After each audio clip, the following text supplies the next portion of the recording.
Pergi ke pasar pakai anting, tak lupa pakai sendal. Yuk kita sharing tentang sejarah pasar modal. Assalamualaikum warahmatullahi wabarakatuh. Salam sejahtera bagi kita semua.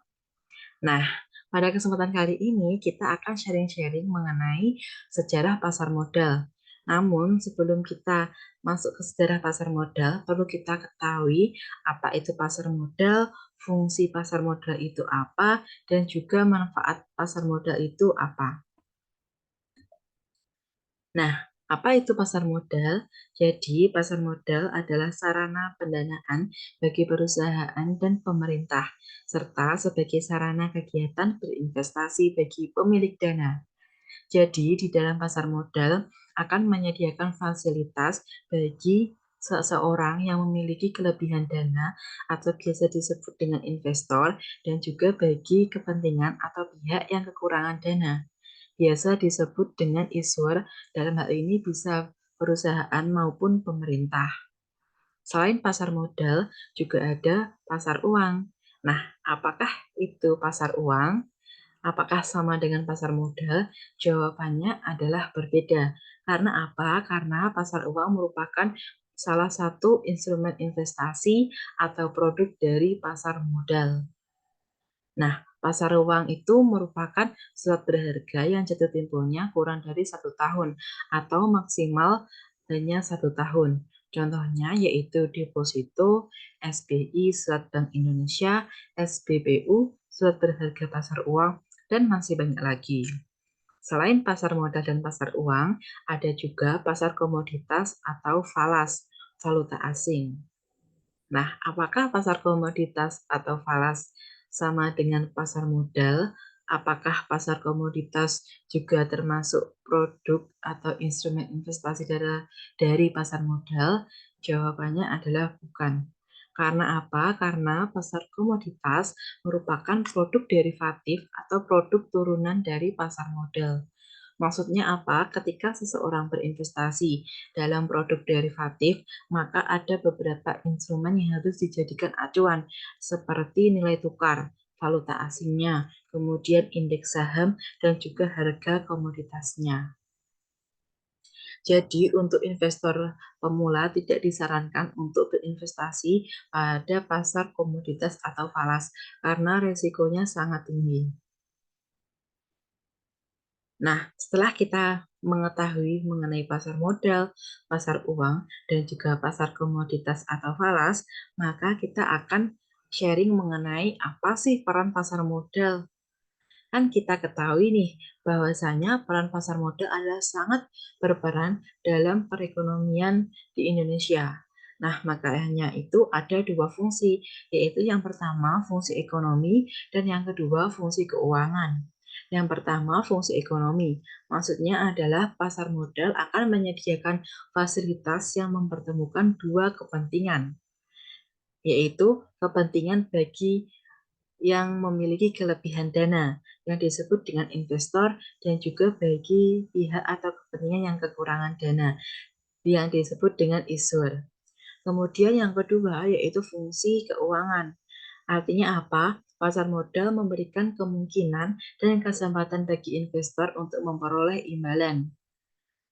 Jadi, kan tidak mungkin kita berinvestasi tapi kita tidak mengharapkan adanya imbalan. Pasti ketika kita berinvestasi, maka kita akan mengharapkan yang namanya imbalan. Setelah kita ketahui fungsi dari pasar modal, maka apa aja sih manfaat dari pasar modal itu? Jadi, manfaat pasar modal yang pertama yaitu bagi investor sebagai wahana investasi. Maksudnya adalah pasar modal merupakan tempat yang pas atau tempat yang direkomendasikan bagi investor apabila ia ingin melakukan investasi. Karena apa? Di pasar modal pasti akan terjamin keamanannya karena udah diawasi oleh OJK. Kemudian yang kedua, meningkatkan kekayaan. Nah, seperti sebelumnya, ketika kita berinvestasi, maka harapannya adalah kita akan memperoleh imbalan atau return. Misalkan saja kita berinvestasi pada saham. Nah, Ketika kita sudah berinvestasi di saham, maka kita akan berharap akan mendapatkan yang pertama yang namanya capital gain. Apa itu capital gain? Capital gain merupakan selisih antara harga jual dan harga beli saham atau kenaikan harga saham tersebut. Dan yang kedua yaitu dividen, yaitu pembagian keuntungan atas laba perusahaan. Kemudian yang kedua, manfaat pasar modal bagi emiten atau perusahaan. Yang pertama adalah sumber pembiayaan. Jadi dengan adanya investor, maka pembiayaan perusahaan akan tercover oleh dana dari investor.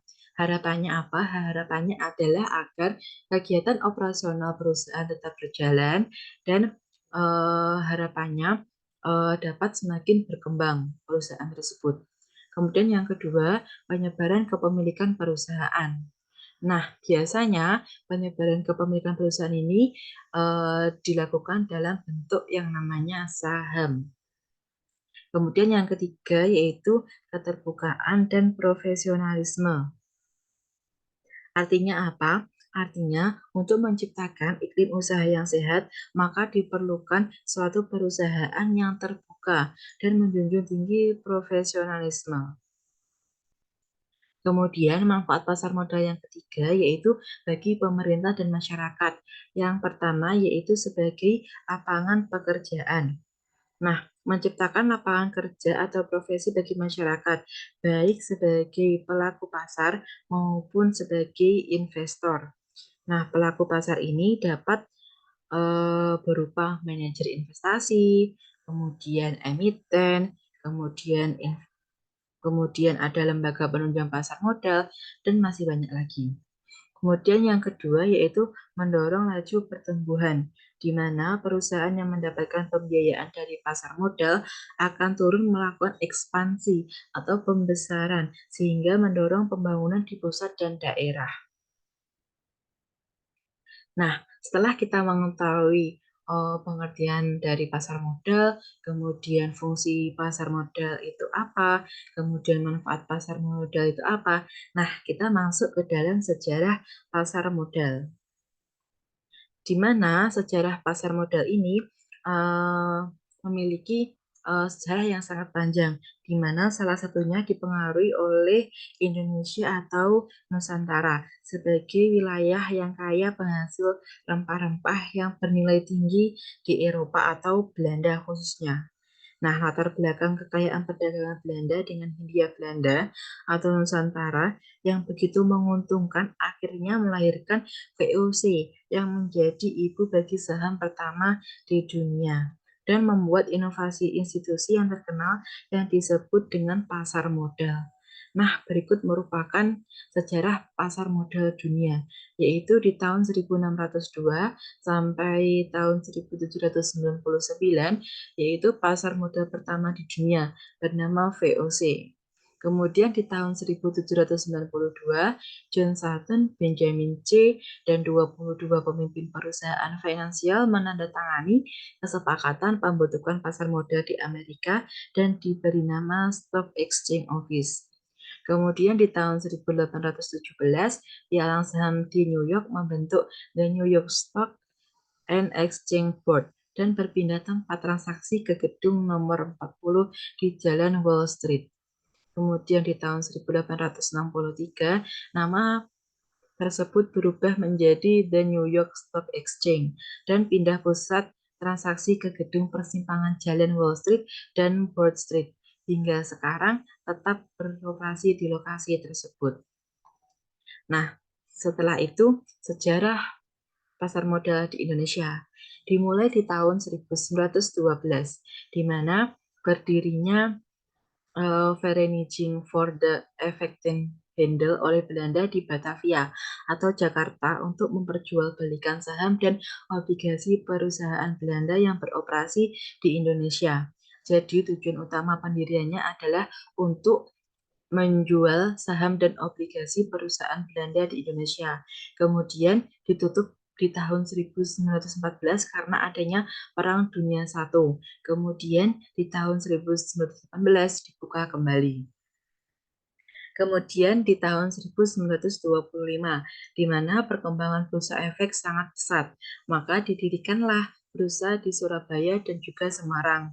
Namun, adanya resesi ekonomi, Perang Dunia II, dan penjajahan membuat bursa Surabaya dan Semarang ditutup pada tahun 1929 dan bursa Jakarta ditutup pada tahun 1940.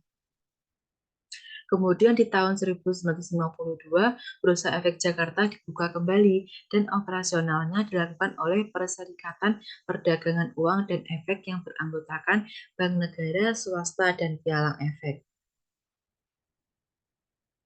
Kemudian di tahun 1977 sampai 1987, perkembangan pasar modal mulai lesu. Hal ini disebabkan karena prosedur emisi saham dan obligasi yang terlalu ketat dan adanya batasan fluktuasi harga. Jadi disederhanakan.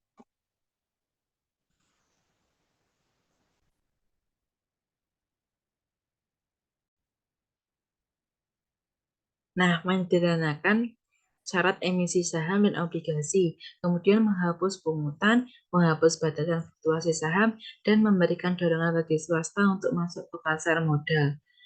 Nah, akibatnya di tahun 1989 terdapat 37 perusahaan go public.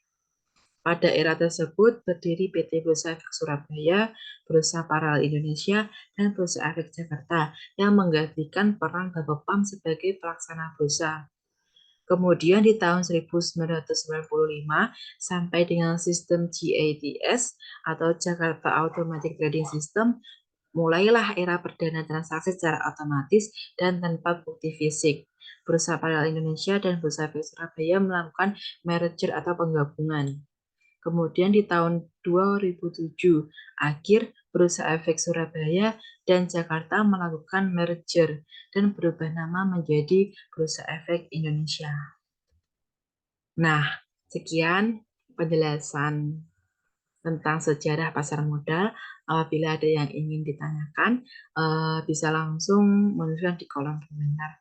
Terima kasih. Wassalamualaikum warahmatullahi wabarakatuh. Semoga bermanfaat.